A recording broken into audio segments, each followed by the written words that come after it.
Коли починали танути сніги і наставала тепла пора, наші предки святкували прихід весни. Дівчата співали пісні, що називалися веснянками. За допомогою веснянок люди передавали свою енергію природі, щоб усе живе навколо прокинулося і знову ожило. Веснянки – це різновид старослов'янських пісень, які символізували початок весни.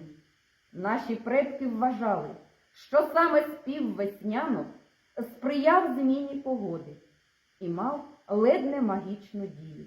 І вірили, що це принесе щастя в кожну хату та найкращий урожай. Різновидом веснянки є пісня-закликачка. Це короткі поетичні твори, пов'язані з вірою давніх людей в магічну дію слова, в яких вони звертались до природи, щоб та якнайшвидше принесла тепло, щоб квіти розквітали, щоб сонечко гріло, все навколо зеленіло. Приходь, весно красна! Ми хочемо вас ознайомити з веснянкою, яку нам розповіла жителька села Тростянки Ярокно Ганна Петрівна. Ой, летіла ластівка над нашим селом, розбудила сонечко теплим крилом, розбудила поле, розбудила гай. Прокидайся, земле, весно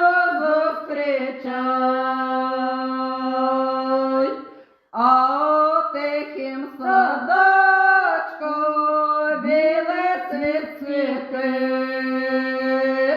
теплий вітер з поля пісню нам несе,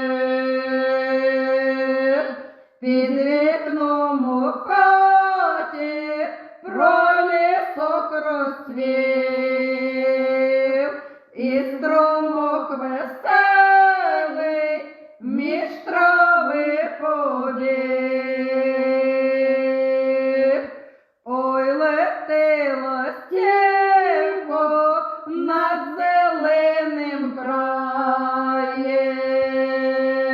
принеси нам весну, що давно чекає.